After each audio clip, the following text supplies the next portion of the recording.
Clementine stood at the doorway of the shed. Zeke had woken up rather easily, but Nick was taking a long time to get outside. Damn it, where is that boy? Pete muttered. Finally, Nick stumbled out of the house and ran towards the group. Okay, I'm here, Nick said. Good. Come on, Pete said. He walked into the woods with the teenager, child, and the young man following him. After walking for a few awkward minutes, Nick grumbled and said, I gotta take a piss. He left the group, but Pete refused to stop. Shouldn't we wait for him? Clementine asked. Nah, he knows the way, Pete said. He turned to his attention to Zeke and said, So it seems that Carlos is giving you a hard time. That guy is a complete nutcase. I am surprised you allowed someone like him around. It's dangerous to have people like him, Zeke said. Well, hold up now. Carlos can be rather rash, but he's just looking out for his daughter Sarah. You understand, right? I mean, you've been looking after Genevieve for how long now? Pete said. Her whole life. But I wouldn't take it on some kid, Zeke said. I will have to admit, Carlos isn't very nice, Clementine said. Clem, hush. You're not helping the situation. I'm trying to have us work as a group, Pete said. Some groups aren't meant to work, Pete, Zeke said. I've seen it happen a couple of times. Now I will have to admit that everyone else is okay. Even Nick, despite all the shit I've had to put up with him. Try not to take it personally. The boy's been a wreck since his mother died, Pete said. Yeah, it was a hard day on everyone, Clementine said with a frown. Yeah, it was, Pete said. There was a moment of silence along the free. Clementine kept thinking about Connie. She was so strong and fearless. She wished that she could be the same way. Her thoughts were broken up when she heard Pete say, did anyone ever teach you about how to shoot? He was looking at Zeke. I do mean shoot properly. Any idiot with a finger can shoot. Yes, but I'm not a big fan of guns. They only attract walkers, Zeke said. That may be true, but it's still very important to know how to shoot, in case you got stuck with fighting people off who are armed with guns, Pete said. That's why I keep a gun with me, Pete said. But I still like my bow, said Zeke. I can understand that, Pete said. As he walked past the fence that was surrounded the cabin, there was a hole in it which allowed the three to walk through. Now you know Nick wasn't very much older than Clem when I first took him hunting. Pete stopped as he continued to explain the story. We came across this beautiful 13-point buck, just standing there on the ridge line. Pete then brought his rifle up, the demonstration of Nick holding it and continued. That boy takes up his rifle, lines up the shot just like I taught him. Then I hear him start to whine. He turns to me and says, I can't do it. I can't shoot it, Uncle Pete. Please don't make me shoot it. Zeke chuckled and he said, Really? No way. Clementine smiled and rolled her eyes.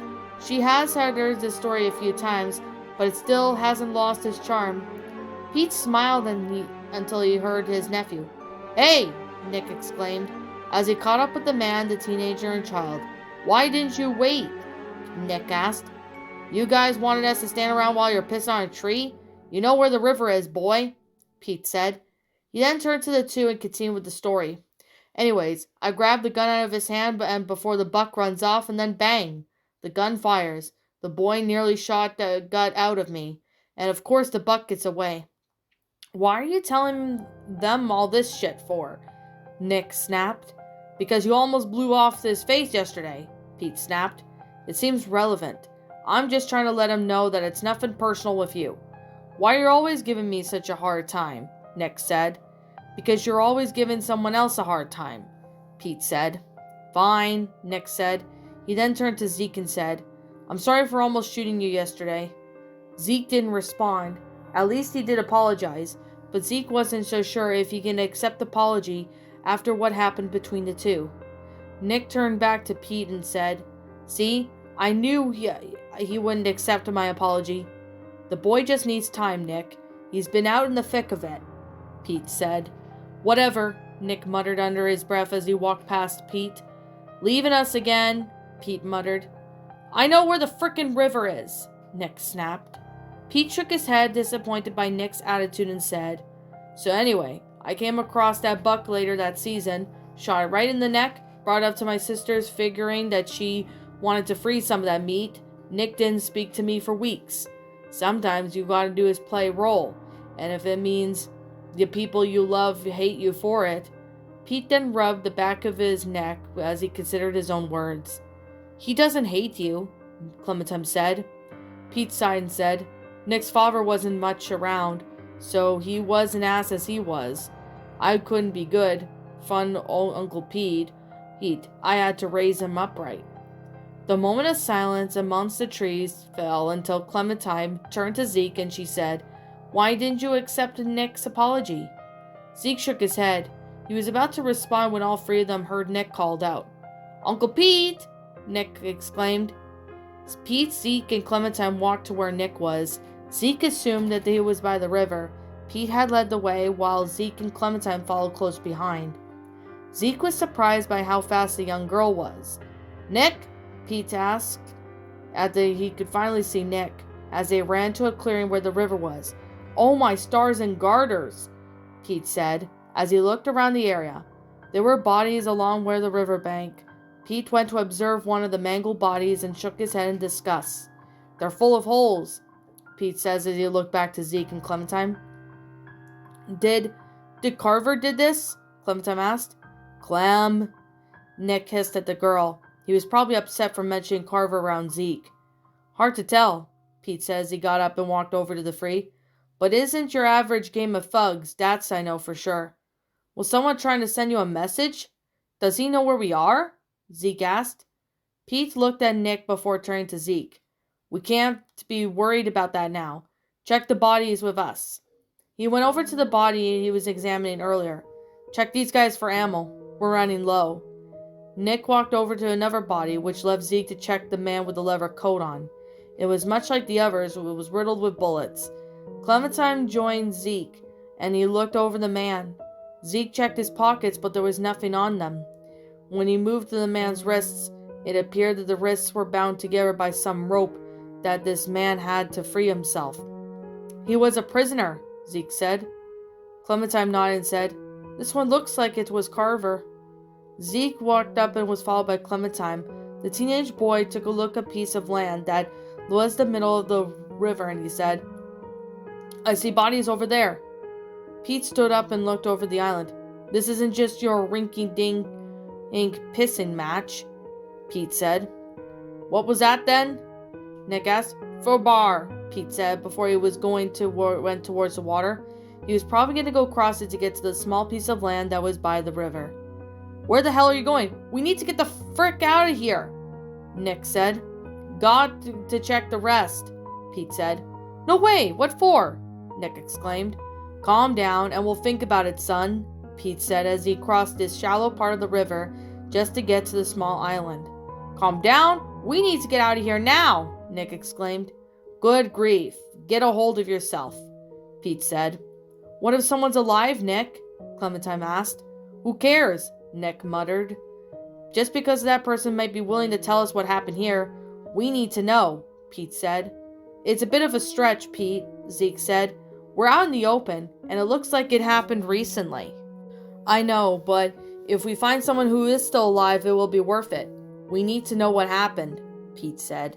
Zeke sighed and said, All right. He made his way over to where Pete was, while Clementine was following behind him. He jumped onto the rock and got to the small island. He then jumped off and looked back. Clementine mirrored his actions and got on top of the rock like Nick did. Stay over there and kept checking these, Pete said to Nick. Clementine jumped off and joined the man and the teenager. Smart kid, Zeke remarked. I learned pretty quickly, Clementine said with a smirk. This is a dumb idea, Nick said as he turned to look to surrounding forest. You know, Nick, I don't like this either, but sooner or later you're going to have to learn the simple truth, Pete said with a tang of frustration in his voice. What, that you're an asshole? Nick inquired. No, that no one in this world is going to give a damn whatever you do something or not. You gotta grow up, son, Pete scolded. Whatever, Nick said, as he stomped away to check on the other bodies of the riverbank. Come on, Zeke, Pete said. You too, Clem. You both want to help check out? Keep an eye on the tree line. Whoever did this might still be out there, waiting for another sucker. All right, Zeke said. Upon not hearing the response from the girl, Pete and Zeke turned to her. Clementine was in the opposite shore, The two men followed the line of vision to see several more bodies. Damn it, more on that side, Pete muttered. I'm going to check them. Clem, keep an eye on that tree line. Zeke, check for these guys, and see if there's anyone who's still alive. He made his way over to the opposite side of the river. Zeke sighed and he said, Give me a heads up if you see anything. Clementine nodded and she said, You got it. She walked over to the edge of the island and scoped out the edge of the forest while Zeke checked the bodies.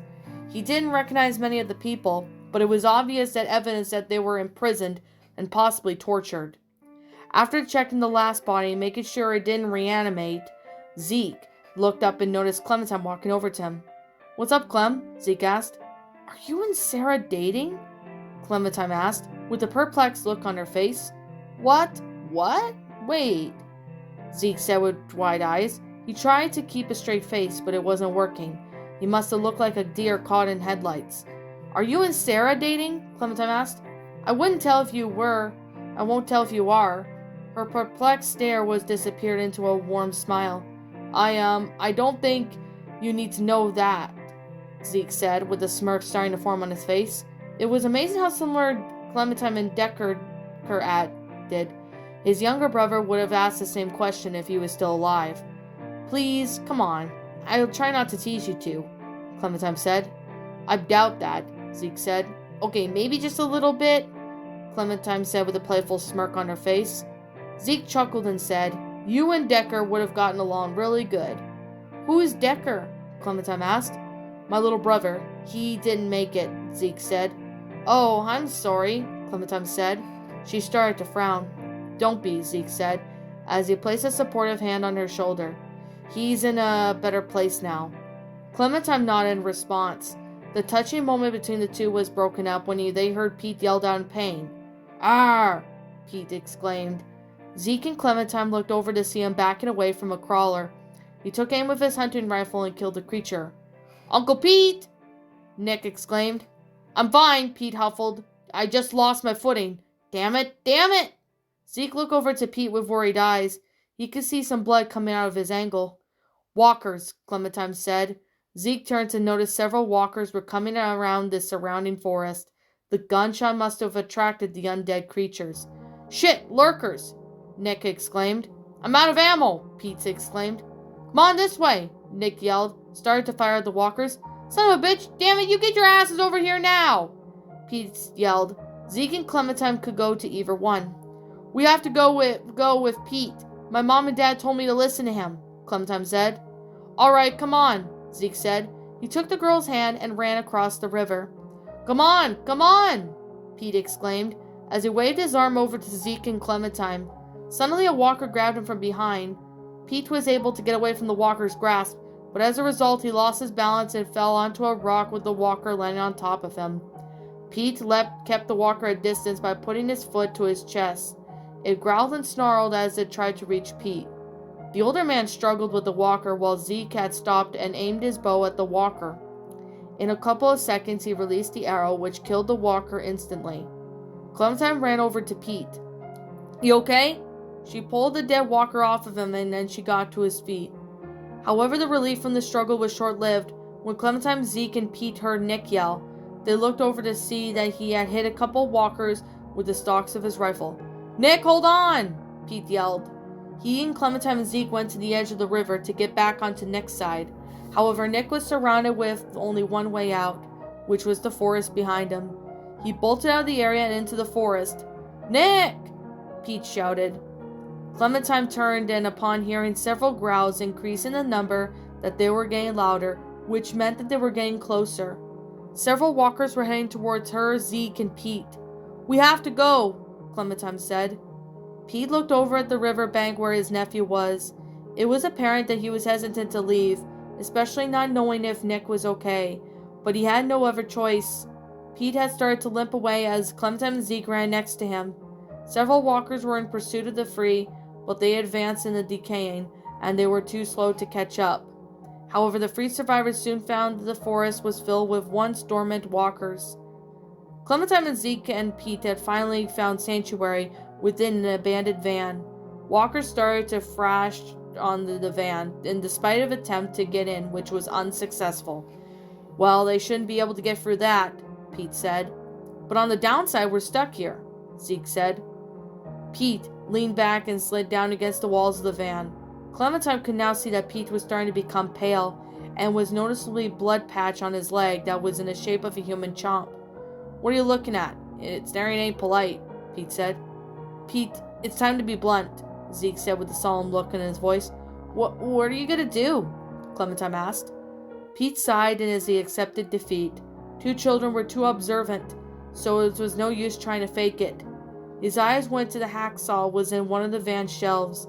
Hand me that there, Pete said, indicating the saw. Sawing it off won't work, Clementine said. Says who? Pete said. It didn't work on my friend Lee, Clementine said with a frown on her face. Pete, we don't have any medical supplies. Assuming you can cut it off now, you'll just bleed out, Zeke said. Pete huffed and said, Well, it's better to try than to wait for the alternative to happen. He grabbed the saw from the shelf as Clementine backed away. Pete straightened off his bitten leg and pressed the saw against it. Zeke huffed and looked away. Clementine closed her eyes as Pete's heavy breathing animated through the vehicle. A few of these tense seconds passed by until a metal clank was heard. The two looked back at Pete. I'd bleed out like a stuck pig. What are you going to do? Carry me out of there on your backs? Pete exclaimed, before he released a sigh. Hell, just give me a minute. Try and get some rest, Zeke said. There's a lot of stuff in here. Maybe there's something we can use, Clementine said. Pete gave a pained grunt in response. I don't know, Clem, Zeke said. The situation didn't look good for any of them.